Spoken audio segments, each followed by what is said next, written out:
En esta segunda diapositiva continuamos con la regulación de las actividades enzimáticas.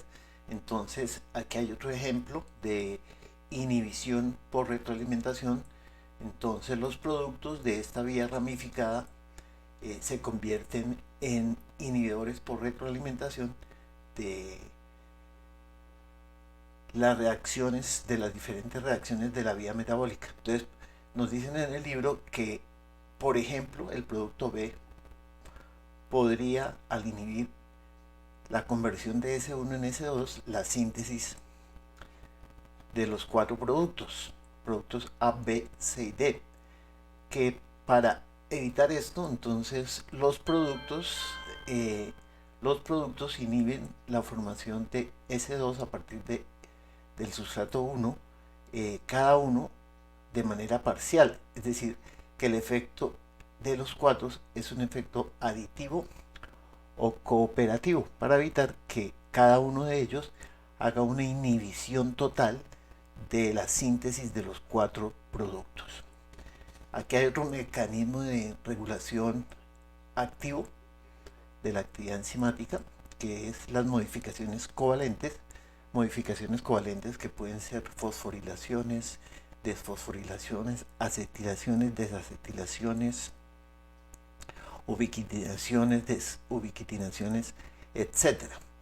En este caso, en la figura está mostrando cómo en reacciones catalizadas por quinasas, entonces en ciertos aminoácidos de las enzimas se puede transferir del ATP grupos fosfato para formar enzimas fosforiladas, como estos cuatro casos, enzimas fosforiladas.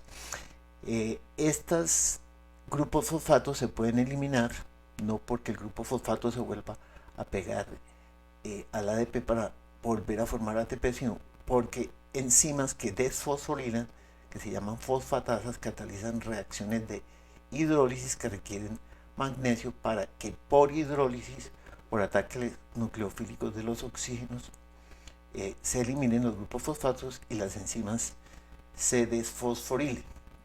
Entonces aquí hay un ejemplo de enzimas de mamíferos que se fosforilan o se desfosforilan.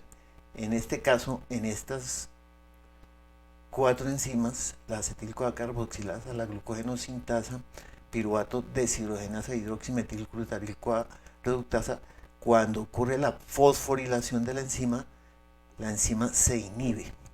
Cuando ocurre la desfosforilación de la enzima se activa. Para el caso de estas cuatro enzimas, glucógeno fosforilasa, citrato liasa, fosforilasa quinasa y la hidroximetilglutaryl-CoA reductasa quinasa, cuando están fosforiladas están activas y cuando están desfosforiladas están inactivas. Entonces, fosforilación no es igual a activación, ni desfosforilación es igual tampoco a activación. Hay algunas enzimas que cuando se fosforilan se activan y otras enzimas que cuando se desfosforilan se activan. Estas modificaciones son reversibles porque puede haber fosforilación y desfosforilación, acetilación y desacetilación. Hay otras modificaciones covalentes que no son reversibles. Por ejemplo, la activación de proquimotripsinógeno en alfa-quimotripsina. Entonces, hay una serie de pasos proteolíticos entre el aminoácido 15 y 16, luego entre el aminoácido 13 y 14 y se elimina los aminoácidos 14 y 15, entre los aminoácidos 146 y 147 y 148 y 149 y se eliminan estos dos aminoácidos, el 147 y 148. Nos dicen que se forma un péptido A, péptido B y péptido C, que en el péptido B están los aminoácidos cistina 57 y aspartico 102 y en el péptido C está la serina 195. Esto se tiene que enrollar de tal manera que estos tres aminoácidos queden contiguos, porque a través de ellos es que se da un flujo de protones que permite la catálisis por la enzima quimotripsina.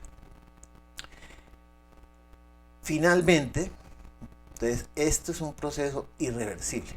Finalmente nos muestran un ejemplo. Este es un ejemplo del ciclo celular. Entonces, una célula en fase G0, es decir, no se divide, pasa a fase G1, posteriormente de fase G1, si todo está bien, pasa a fase S, de fase S pasa a fase G2, primera fase, y fase de crecimiento, posteriormente a la mitosis, y la célula se divide.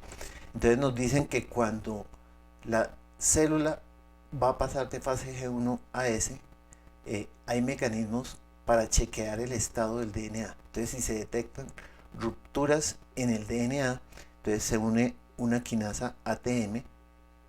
Esta quinasa ATM entonces se activa y produce la fosforilación de la quinasa CHK1 y 2. Al activar la quinasa CHK1 y 2 por fosforilación, entonces esta quinasa nos lleva a la fosforilación de la fosfatasa CDC25. Entonces la fosfatasa CDC25 fosforilada está inactiva, que quiere decir que no puede desfosforilar al complejo CDK ciclina. Entonces el complejo CDK ciclina está inactivo y por lo tanto detiene el paso de G1 a S para evitar que puedan ocurrir mutaciones que pueden producir cáncer. Entonces, hasta que no se hace reparación, entonces ya la célula no puede pasar de fase G1 a S. Ese es un mecanismo, por ejemplo, en el cual se regula los puntos de chequeo del ciclo celular.